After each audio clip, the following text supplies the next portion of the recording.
Hello everyone, नमस्कार। Daily series के तहत आज हम लोग फिर से क्लोज टेस्ट के बारे में बात करेंगे। और क्लोज टेस्ट का मैंने कुछ क्वेश्चंस दिया है, लगभग करीब 15 क्वेश्चंस होगा, है ना। तो उसको डिस्कस करेंगे। स्टार्ट करने से पहले आप छोटी छोटी बातें जान लीजिए। हेल्पलाइन नंबर आपका ये है, आप इससे मुझे कॉन्टैक्ट कर सकते हैं। ये हमारा इंस्टाग्राम ID है, जहाँ आप फॉलो कर सकते हैं। हमारा personal ID Mantu Kumar Amit Facebook page, और ये आप सबसे ज़रूरी चीज़ आपको टेलीग्राम, इसको ज़रूर ज्वाइन कर लीजिएगा ताकि सारा PDF आपको यहाँ पे मिल सके। ठीक है, चलिए आगे बढ़ते हैं हम लोग। क्लोज टेस्ट कैसे सॉल्व करना है इसके बारे में हमने इससे पहले की वीडियो में बता चुके हैं, क्या क्या उसके लिए टिप्स होने चाहिए। आज हम डायरेक्ट क्वेश्चंस पे आते हैं। ठीक है, तो चलिए देखिए, हमेशा क्लोज टेस्ट सॉल्व करते वक्त आप क्या करिए, पहले एक पूरा ओवरव्यू ले लीजिए। ठीक है, उसके बाद फिर आप 1 बाय 1 क्वेश्चंस को डील करते जाइए। क्वेश्चन है आपका, द अल्टीमेट ऑब्जेक्ट, ठीक है, is to ensure that each citizen participates dash the multiple transactions of society with confidence and with the assurance that her voice carries dash weight as her dash, that is the transition dash subject to agent can only be achieved if people are liberated from dash poverty and grinding illiteracy, malnutrition, hunger and homelessness. ठीक है, तो normally ये क्या कह रहा है, इतना पढ़ने के बाद आपको कुछ सेंस तो क्लियर हो ही जाएगा। ठीक है, आइए हम लोग 1 बाय 1 ध्यान से देखते हैं। देखिए, द अल्टीमेट ऑब्जेक्ट, अल्टीमेट का मतलब क्या होता है, जो वैकल्पिक या आखिरकार कह सकते हैं। जो हमारा सबसे अल्टीमेट ऑब्जेक्ट है वो क्या है, इज़ टू इंश्योर दैट, मतलब इस बात को सुनिश्चित करना है कि, इंश्योर का मतलब होता है सुनिश्चित करना कि ईच सिटीजन, अब जानते हैं ईच के साथ नाउन क्या होता है, सिमिलर होता है। ईच सिटीजन पार्टिसिपेट्स, जो मतलब प्रत्येक नागरिक जो है वो क्या करे, पार्टिसिपेट्स करे, है ना, dash the multiple transactions of society, यानी समाज के हर हिस्सों में। मल्टीपल ट्रांजेक्शंस का मतलब यहाँ पे निकासी की बात नहीं कर रहा है, मल्टीपल ट्रांजेक्शन का मतलब बहुआयामी डायमेंशंस में, है ना, समाज के जो अलग अलग कार्य हैं उसमें अपना योगदान दे या उसमें अपना पार्टिसिपेट, हिस्सेदारी निभाए। ठीक है, कैसे, विद कॉन्फिडेंस के साथ, एंड विद द एश्योरेंस का मतलब आश्वासन या भरोसे के साथ, है ना, दैट हर वॉइस, ताकि उस नागरिक की जो आवाज़ है, वॉइस है, कैरीज का मतलब होता है वहन करना, ले चलना, ढो करके, वेट एज हर डैश। ठीक है, तो फुल स्टॉप इतना पढ़ने के बाद हमें मिला। देखिए, अब आइए देखते हैं 1 नंबर। पार्टिसिपेट दिया है, तो पार्टिसिपेट के साथ क्या आता है, आप जानते हैं प्रीपोजिशन। किसी भी चीज़ में हिस्सेदारी निभाने के लिए हम लोग पार्टिसिपेट के साथ प्रीपोजिशन इन की बात करते हैं। ठीक है, तो सिंपल सी मतलब है पार्टिसिपेट इन का मतलब हिस्सेदारी निभाना। ठीक है, चलिए आगे बढ़ते हैं। फिर क्वेश्चन नंबर 2 देखिएगा, यहाँ पे आपको लिखा हुआ है, जहाँ सेकंड फिल करना है उसके आगे देखिएगा, बेट के बाद एज लिखा है। क्या लिखा है, एज। तो आप मुझे बताइए क्या हो जाएगा।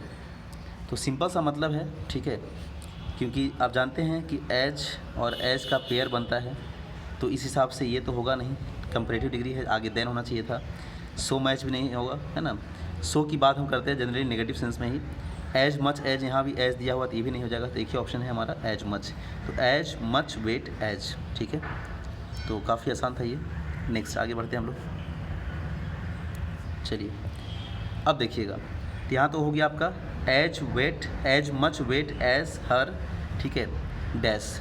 अब क्या करेंगे हमारा, तो कह रहा है कि किसी भी हर इंसान को समाज में, उसके जो समाज के जो अलग अलग कार्य हैं उसमें पूरी कॉन्फिडेंस के साथ, भरोसे के साथ, है ना, हिस्सेदारी लेनी चाहिए। साथ ही साथ उसकी जो आवाज़ है, वॉइस, कैरीज क्या, एज मच वेट एज हर डैश, मतलब हम जो बात कहें वो बात दावे के साथ वहाँ पे उस चीज़ों में क्या फिट हो। ठीक है, ऐसा नहीं कि हम कुछ कह रहे हैं तो लोग मेरी बात को यकीन नहीं कर रहा, या फिर हम पर मतलब लोगों का यकीन नहीं है, इस ढंग से। तो यही कह रहा है कि आपकी जो आवाज़ है वो आवाज़ उतनी वजनदार होनी चाहिए ताकि लोग उसको ही क्या करें, कुछ प्रिंसिपल मान ले, है ना, उसको एक अपना सिद्धांत मान ले, ताकि उस पर लोग अमल करें।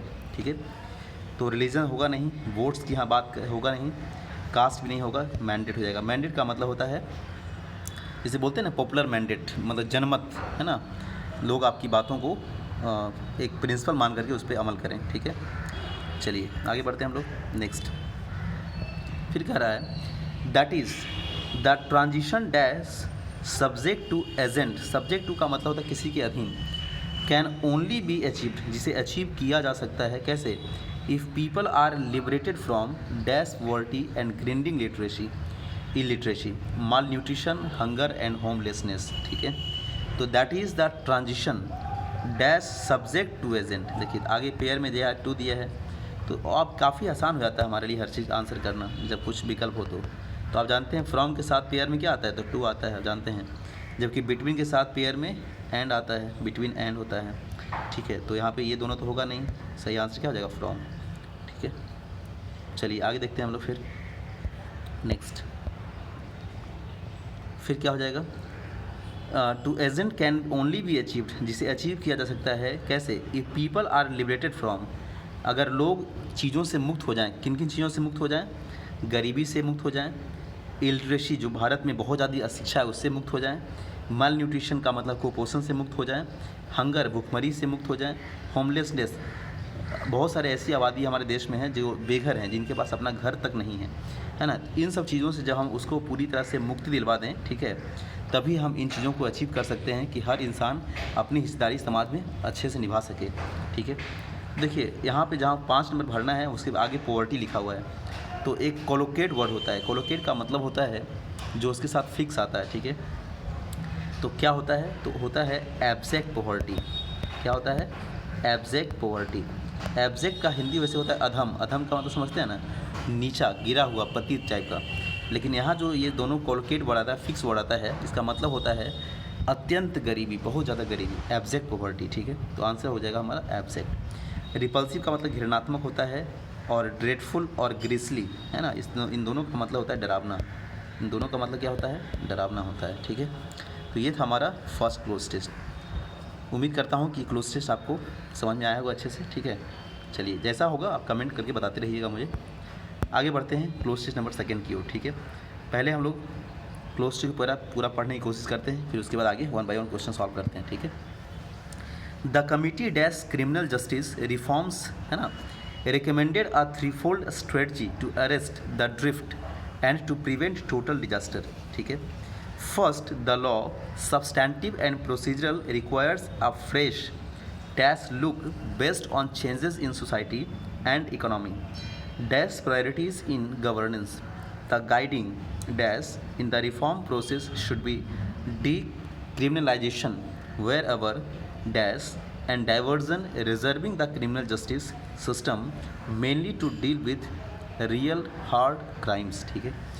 इतना कुछ पढ़ने के बाद आपको समझ में आ गया होगा कि जो कुछ बात किया जा रहा है कि कमेटी बनेगा वो जस्टिस को लेकर के बनेगा, जस्टिस को रिफॉर्म को लेकर के, मतलब इतना कुछ ऐसे कुछ वो है ना, एक ओवरव्यू समझ में आपको आया होगा। आइए हम लोग देखते हैं डिटेल से।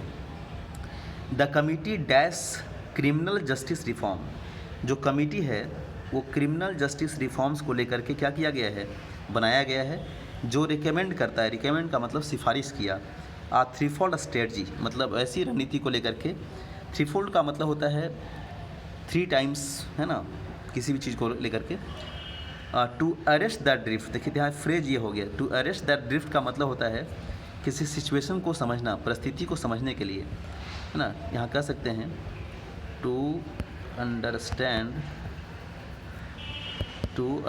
द सिचुएशन, उसको हम कह सकते हैं टू अरेस्ट द ड्रिफ्ट। एक फ्रेज है, बहुत बढ़िया मीनिंग है, किसी भी परिस्थिति को समझने के लिए, ठीक है। And to prevent total disaster, और जो कुछ चीज़ें सही नहीं चल रही है ना, उसको रोकने के लिए।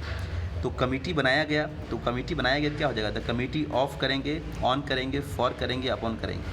देखिए तो किसी चीज़ का जो समिति होता है तो उसके सेंटेंस में ज़्यादातर लोगों के माइंड में ये आ रहा होगा सर हम तो ऑफ भी कर सकते हैं है ना, लेकिन जब कोई भी चीज़ को रिफॉर्म करने के लिए या उसको रिकमेंड करने के लिए, सुधारने के लिए जब कमेटी का फॉर्मेशन किया जाता है, ठीक है, उसको बनाया जाता है, तो वैसे कंडीशन में हम लोग ऑन का यूज़ करते हैं। द कमेटी ऑन, क्या बोलेंगे, the committee on criminal justice reforms, ठीक है।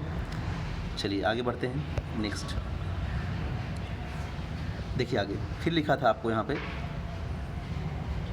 First the law substantive and procedural. Substantive का मतलब होता है मौलिक, क्या होता है इसका मतलब, फंडामेंटल, मौलिक या स्वतंत्र बोल सकते हैं इसको। सब्सटेंटिव का मतलब मौलिक या स्वतंत्र। जो फंडामेंटल है या फिर इंडिपेंडेंट है, स्वतंत्र है, ठीक है। एंड प्रोसीजरल का मतलब होता है प्रक्रियात्मक, है ना। रिक्वायर्ड का मतलब आवश्यकता है, जरूरी है। अ फ्रेश लुक, देखिए तो लुक यहाँ पे नाउन हो गया, फ्रेश यहाँ पे एज एन एडजेक्टिव काम कर रहा है, ए आर्टिकल है, ठीक है। हमें कोई ना कोई यहाँ भी एडजेक्टिव फॉर्म ही चाहिए। Based on changes in society and economy, जो आधारित है समाज के कुछ बदलावों को लेकर के, and economy priorities in governance, और गवर्नेंस में जो प्रायोरिटीज़ है, ठीक है, इकोनॉमी की, समाज यानी सामाजिक भूमिकाओं की, है ना, उसके बदलावों पर ये चीज़ें आधारित है, ठीक है। तो क्या करेंगे, अ fresh full look, complete look, through look. Through का मतलब के माध्यम से होता है, होगा नहीं, थॉरो रहता तो सोचते हैं हम लोग। फुल और कंप्लीट किसी भी चीज़ को फिल करने के अर्थ में होता है। यहाँ क्या बोलेंगे, कॉम्प्रिहेंसिव लुक। कॉम्प्रिहेंसिव का मतलब ही होता है व्यापक, मतलब हर नज़रिए से, हर दृष्टिकोण से इसको बोल सकते हैं, ठीक है। चलिए, तो सही आंसर हमारा हो जाएगा कॉम्प्रिहेंसिव। आगे बढ़ते हैं नेक्स्ट। फिर देखिएगा, based on changes in society and economy dash priorities in governance, ठीक है। 3 बात यहाँ लिखा है, सोसाइटी, इकोनॉमी और गवर्नेंस। तो सोसाइटी और इकोनॉमी को क्या एंड से जोड़ दिया है, और फिर लिखा है गवर्नेंस में जो प्रायोरिटी होनी चाहिए। तो आगे एंड तो आएगा नहीं, एंड ऑल्सो भी नहीं होगा, ठीक है, बट ऑल्सो भी नहीं होगा, तीनों तो ऑप्शन कट गया। सही आंसर हो जाएगा एज वेल एज। अर्थ देगा और का ही, लेकिन एज वेल एज और एंड में अंतर यही होता है कि एंड 2 सिमिलर चीज़ों को जोड़ता है, जिसके समान इंपॉर्टेंस होते हैं, उसको एंड जोड़ने का काम करता है। लेकिन जब उसमें थोड़ी सी कोई ज़्यादा इंपॉर्टेंस हो और किसी का इंपॉर्टेंस थोड़ा सा कम हो, यानी लेस इंपॉर्टेंस हो, तो वैसे कंडीशन में हम लोग एज वेल एज की बात करते हैं, ठीक है। चलिए नेक्स्ट। फिर लिखा है the guiding dash in the reform process should be de criminalization, है ना, wherever and diversion, reserving the criminal justice system mainly to deal with real hard crimes, ठीक है। यानी रियल हार्ड क्राइम्स, जो वास्तविक क्राइम्स हैं, उसको निपटने के लिए, डील विद का मतलब क्या होता है, निपटने के लिए, ठीक है ना। तो क्या करना पड़ेगा, उस प्रोसेस में, रिफॉर्म प्रोसेस के लिए हमें कुछ ना कुछ वैसी चीज़ चाहिए जो हमें हमेशा प्रेरित करते रहे, या हमेशा एक रास्ते का, मतलब पाथ का काम करे, जिसके माध्यम से हम चल सकें। तो कह सकते हैं गाइडिंग पाथ। देखिए, गाइडिंग का मतलब ही होता है उसको पथ प्रदर्शक, गाइड करने वाला। तो पाथ यहाँ तो ओवर सुपरफ्लुअस हो जाएगा, होगा नहीं। गाइडिंग लॉ और रूल, जब लॉ बन ही जाता तो फिर यहाँ पे हम इसकी बात क्यों कर रहे होते, तो ये भी नहीं होगा, रूल भी नहीं होगा, तो प्रिंसिपल करेंगे। गाइडिंग प्रिंसिपल मतलब वैसा सिद्धांत जो हमारे लिए प्रेरणा का काम करता है ना, प्रेरक सिद्धांत, ठीक है। नेक्स्ट आगे देखिए, तो द गाइड, यहाँ क्या हो गया था, the guiding principle in the reform process should be decriminalization wherever, है ना, मतलब जहाँ कहीं भी ये क्या हो, संभव हो, पॉसिबल हो, अलाउड नहीं बोलेंगे यहाँ पे, ठीक है। तो जहाँ कहीं भी पॉसिबल हो। वाइबल का मतलब होता है प्रैक्टिकल, वाइबल मीन्स क्या होता है, प्रैक्टिकल, यानी व्यावहारिक, ठीक है। तो सही आंसर हमारा हो जाएगा ए नंबर। नेक्स्ट चलिए, ये था सेकंड क्लोज टेस्ट, है ना। अब ये तीसरा क्लोज टेस्ट है। चलिए देखिए ध्यान से इसको। इतना क्वेश्चन अगर आपको प्रैक्टिस होते रहेगा बढ़िया से, ठीक है, कहीं दिक्कत नहीं होगी, हर एग्ज़ाम्स के लिए बहुत ही ये बेनिफिशियल साबित होगा आपके लिए, ठीक है। आइए देखते हैं, पहले पूरा पढ़ते हैं एक बार, है ना। Dash some respects this is unsurprising, many of this laws do not have an dash political flavour, this rule against admitting dash evidence for instance is a result of simple good sense and a keen awareness of human dash independent of the relationship between the ruler and the ruled, ठीक है। the same dash for the laws of, क्या लिखा है, property and contract, ठीक है। ये भी पढ़ने के बाद आपको कुछ समझ में आ रहा है किसके बारे में बात हो रहा है। आइए देखते हैं। डैश सम रिस्पेक्ट्स, है ना, बोलते हैं ना, जैसे कि कुछ पहलुओं के तहत, है ना, कुछ दृष्टिकोण से, ठीक है। तो क्या फ्रेज होता है, देखिए ये सब फिक्स फ्रेज है, इसमें कुछ करने की ज़रूरत है नहीं। तो क्या बोलते हैं हम लोग, इन सम डायमेंशंस या इन सम रेस्पेक्ट्स, है ना, मतलब कुछ पहलू के हिसाब से, कुछ दृष्टिकोण के हिसाब से। तो इन सम रेस्पेक्ट्स दिस इज़ अनसरप्राइजिंग, मतलब कुछ पहलुओं के दृष्टिकोण से अगर हम कहें तो ये हमारे लिए सरप्राइज़ करने वाली बात बिल्कुल नहीं है, ठीक है। मेनी ऑफ दिच, उनमें से बहुत सारी ऐसी चीज़ें हैं, मतलब मैनी ऑफ दिस लॉज, है ना, ये सभी जो लॉज हैं उनमें से बहुत सारा do not have an dash political flavour, ठीक है, तो उसका कोई अपना पॉलिटिकल फ्लेवर नहीं है। क्या है देखते हैं आगे 2 नंबर में, ठीक है। चलिए देखिए, अब देखिए यहाँ पे आर्टिकल एन दिया हुआ है, आप देखे होंगे सारे के सारे जो ऑप्शंस दिए हैं वो सब क्या है, वॉवेल से स्टार्ट हुआ है। अगर कोई 1-2 कॉन्सोनेंट से स्टार्ट हुआ होता तो कम से कम वो दोनों ऑप्शन छटने के चांसेस रहते कि ऑप्शन ये नहीं हो, ठीक है। तो many of this laws don't have an political flavour. आप देखिए थोड़ा गौर करिए आप, एडिक्वेटली का मतलब पर्याप्त होता है, एवरेजली मतलब होता है औसत पर्याप्त रूप से, और एवेंडेंटली का ही मतलब होता है क्या, पर्याप्त से कुछ ज़्यादा, प्रचुर मात्रा में। इन तीनों का मतलब कहीं ना कहीं एक अमाउंट की बात कर रहा है, नहीं पर्याप्त या उससे ज़्यादा ऐसा कुछ। तो ये तीनों ऑप्शन एक जैसा है, कट जाएगा, सही आंसर हो जाएगा ओवरटली, ठीक है। ओवरटली का मतलब ही होता है पूरी तरह से ओपनली कर सकते हैं, ठीक है। नेक्स्ट